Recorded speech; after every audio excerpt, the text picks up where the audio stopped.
નમસ્કાર, હું doctor Navnath Gavane, collector and district magistrate Bharuch. આજે મોન્સૂન 2026 છે, એટલે આજ તારીખ 30 અને કાલે 31 છે. 31 તારીખે ભરૂચ જિલ્લામાં રેડ એલર્ટ ઘોષિત કરવામાં આવેલ છે. આ રેડ એલર્ટનો મતલબ એ છે કે જિલ્લામાં વધારે વરસાદ થવાની શક્યતાઓ છે. આ વધારે વરસાદ થવાની શક્યતાઓના ભાગરૂપે જિલ્લામાં કંઈક જે વ્યવસ્થાઓ ઊભી કરવામાં આવેલ છે એ હું આપણા જણાવવા માંગુ છું. આપણા પાસે 1077 કંટ્રોલ રૂમ જો છે એ 24 કલાક ચાલે છે. એટલે કંઈ પણ પ્રકારની આપણે તકલીફ હોય કે કમ્પ્લેન કરવાની હોય કે વાત પહોંચવાની હોય એ અમારા કંટ્રોલ રૂમ ઉપર આપ કરી શકો.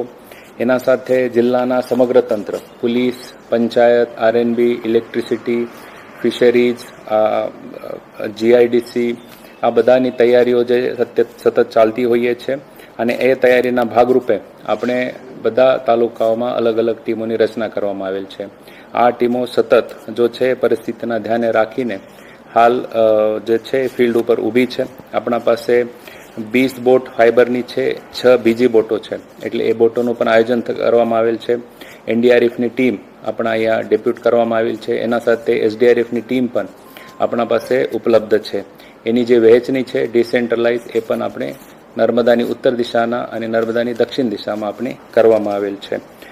જ્યારે 2023માં ભરૂચમાં જે વધારે પૂરની પરિસ્થિતિ નિર્માણ થઈ હતી એનો અમે સમગ્ર અભ્યાસ કરીને 81 જેવા ગામો અમે મેપ કર્યા છે.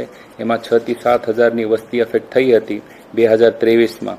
એ અનુભવ ધ્યાને રાખીને અમે આ વર્ષમાં પણ અલગ અલગ ગામોમાં જે છે કઈ વ્યક્તિ કઈ માણસને ઇવેક્યુએટ કરી શકે એડવાન્સમાં એની આપણે પૂર્વ તૈયારી કરવામાં આવેલ છે.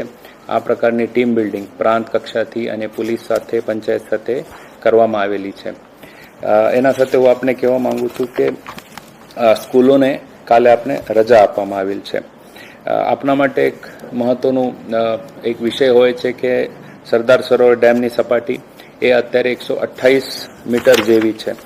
જ્યારે સરદાર સરોવર 132 મીટરને ક્રોસ કરશે એટલે 132.65 મીટર ત્યારે અલર્ટ લેવલે આવી જશે.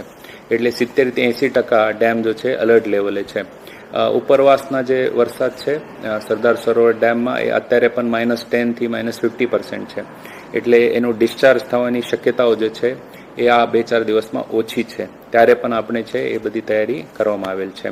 ગોલ્ડન બ્રિજની હાલની સપાટી 1.9 મીટર છે અને જ્યારે એ 7 મીટરમાં આવી જશે એટલે 7 મીટર પછી બાજુની વિસ્તારમાં પાણી ફરવાની શક્યતા ઊભી થાય છે.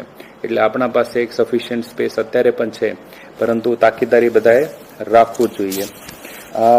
આપણે થકી હું કંઈક સૂચનાઓ આપવા માંગુ છું. ખાસ કરીને દરિયામાં ખેડતા માછીમારી કરવા માછીમારો બંધુ ભગીનીને મારી વિનંતી છે કે આગળના 2-3 દિવસમાં કોઈ દરિયો ખેડતા નથી. આપણે તાકેદારી રાખીને પોતાને સુરક્ષિત રાખવાની જરૂરિયાત છે. બિનજરૂરિયાત ઘરની બહાર જવાનું નહીં. નદી પાસ હોય કે ખાડીનું નજીકનો એરિયા હોય કે કોઈ પાણીની જગ્યા હોય ત્યાં ખાસ કરીને નાના બાળકો હોય એને ધ્યાન રાખવું જરૂરી છે. લાઉડસ્પીકરથી અત્યારે અમે ભરૂચ અને અંકલેશ્વર વિસ્તારોમાં બધાને જાગૃત કરવાનો અત્યારે પ્રયત્ન કરી રહ્યા છે. જેટલા પણ પ્રાઇવેટ અસેટ્સ છે કે જેમાં આપણે ફ્લડમાં ઉપયોગી કરતા હોઈ શકે એ બધાનું મેપિંગ પણ અમને કરી દીધો છે. આ જે તૈયારીઓ છે એ સતત ચાલતી હોઈએ છે, પરંતુ તંત્રને આપણે બધાની સહકાર્યની જરૂરિયાત છે. આપણે બધાને એ કહેવા ઉપર બહુ આનંદ થાય છે કે 400થી વધારે વોલેન્ટિયર્સ પોતે સામે આવીને તંત્ર સાથે કામ કરવાની ઈચ્છા દર્શાવી છે. ઘણા બધા એનજીઓ સામે આવ્યા છે, ધાર્મિક સંસ્થાઓ સામે આવ્યા છે, જનપ્રતિનિધિઓ તો અમારા સાથે સતત હોય જ છે. એટલે આગામી 3 દિવસ માટે હું આપને નમ્ર અરજી કરવા માંગુ છું કે કોઈ પણ પ્રકારની રિસ્ક તમે લેતા નથી. કઈ જરૂરિયાત હશે અમારે કંટ્રોલ રૂમને તમે ફોન કરી શકો. મારા બધા ઓફિસર્સનો નંબર પણ પબ્લિકલી જાહેર છે. આપને કંઈ પણ જરૂરિયાત પડે આપ કૃપા કરીને એમને સંપર્ક કરશો. આપણે બધા એક સાથે રહીને જ્યારે કોઈ પરિસ્થિતિ એવી આવે ત્યારે સાથે મળીને એનો સામના કરીશું. જય હિન્દ.